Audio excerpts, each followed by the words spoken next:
Hey, welcome back. Today we are diving into something I think a lot of us have experienced. The, let's call it fascinating and, yeah, sometimes totally confusing communication style of Gen Z in the workplace. So let's get ready to decode the new rules of how we talk at work.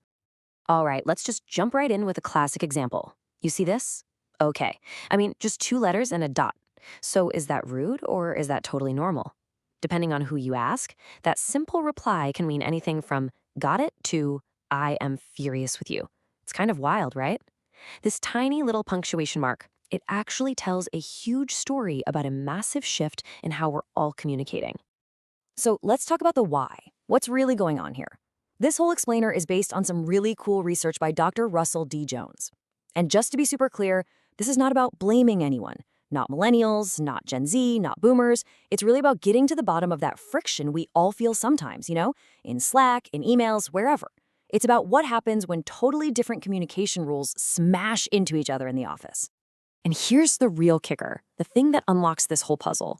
For a lot of younger workers who basically grew up with a phone in their hand, punctuation itself carries emotional weight. It's not just grammar anymore. Like this person from the study said, if you take the time to put a period, it feels cold or like something's wrong. Wow.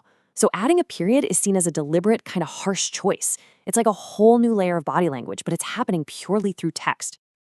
Okay, so if that's the what, we need to talk about the why. Where are these new rules even coming from? Well, you have to look at the source code, so to speak. Gen Z, they're the first true digital natives. And for them, platforms like TikTok, they aren't just a fun distraction. They are, and this is key, the cultural infrastructure. It's where language, inside jokes, and new norms are literally invented and then spread like wildfire. And the way people communicate on these platforms, it's not like anything we've had before. It's not one way, like a company memo. It's not even really two-way, like a normal conversation. The research has a great term for it, omnidirectional. Think about it. It's this constant, chaotic, simultaneous flow of information coming from everywhere all at once. Everybody is a creator and a consumer at the same time. And the result, a communication style that is super fast, super visual, and yeah, super informal. But there's a flip side to this. There's a side effect that the study calls the short-form habit. And one of the participants, Leo, was incredibly honest about it.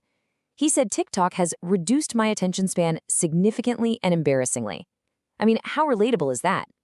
So when you're used to getting information in 15-second bursts, sitting down to read a long, detailed email, or even sitting through an hour-long meeting, that becomes a real, genuine challenge. Okay, so if we want to get really nerdy about this, and I know you do, we can actually pull out a classic tool from communication studies that helps make sense of all this. It's called Politeness theory, and trust me, it's perfect for explaining what's happening on a much deeper kind of psychological level. So it all boils down to this one core idea called face. And no, not your literal face. Think of it more like your public image or your personal brand. It's the version of yourself you want other people to see and respect. We're all constantly, managing our face in every social situation, from a work meeting to a dinner party. Okay, so if face is your public image, then a face-threatening act, or an FTA, is anything that, well, threatens it, anything that makes you look bad or feel disrespected. And this is where it all clicks into place. Because what actually counts as a threat is totally changing. For one person, a threat might be getting yelled at. For someone else, it could literally be getting a message that just says, okay. All right, so let's move from the theory to the real world. How does this clash actually look on a day-to-day basis? The study talked to a bunch of Gen Z workers, and the stories they told show this isn't just academic talk. This stuff is happening every single day. Take this story from one of the participants, Camille. It's perfect. A student says to their teacher, "Okay, queen." Now, in the student's world, that's a compliment. It's playful, it's affirming, it's a sign of respect, almost. But for the teacher, it was heard as completely rude and disrespectful. The exact same two words landed in two totally different universes. That's the disconnect right there. And this example just sums it up so well. On one hand, you've got the traditional style of feedback, right? Great work on the project. Here is my detailed input. Very formal, very clear. On the other hand, you have the digital native style. Slay, team. It's a massive shift, isn't it? We're moving away from detailed critique and towards these short, punchy, performative messages. The goal isn't necessarily deep analysis anymore. It's about quick hit affirmation and just keeping the good vibes going. So the research really boils all this down into three big themes. First, we're seeing this huge redefining professionalism, where being authentic is starting to feel more important than being formal.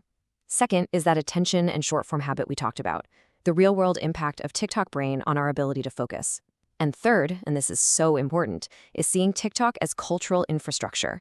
It's not just an app anymore, it's an engine that's churning out the language and trends we end up using at work. Okay, so at this point you might be thinking, this is interesting, but why does it really matter? Well, this disconnect goes way beyond just a few awkward moments on Slack. It's having real measurable consequences on things like how well teams work together, on overall morale, and believe it or not, even on hiring and keeping people in their jobs. And get this, a 2024 survey from Sternfield found that 75%, 3/4 of employers felt their recent Gen Z hires just weren't performing up to par. And when they were asked why, what was the reason they pointed to again and again? Communication issues. That's a huge number, and it shows this is a real business problem. So what do we do about it? Well, the answer is definitely not to try and fix a whole generation. That's never going to work. Instead, it's the workplaces, the organizations that need to adapt. And that can look like a few different things. Training people on these different communication styles, setting up really clear, explicit rules for how we talk online, and actually recognizing that code switching, the skill of adjusting how you talk depending on who you're talking to, is an incredibly valuable skill for everyone to have. But above all, it just means we have to start talking about it openly. Because at the end of the day, that's what this is all about. It's about building a bridge, not building walls. It's about finally recognizing that growing up in different digital worlds has basically taught us different languages. And the goal can't be to say one language is right and the other is wrong. The goal has to be mutual understanding. It's about becoming bilingual. And that leaves us with one last big question to chew on. Are we just watching the normal evolution of the workplace, where old formalities are being replaced by new currencies like authenticity and speed? Or is something bigger happening? Is the very idea of professionalism that we've all operated under for decades, is it actually disappearing for good? What do you think?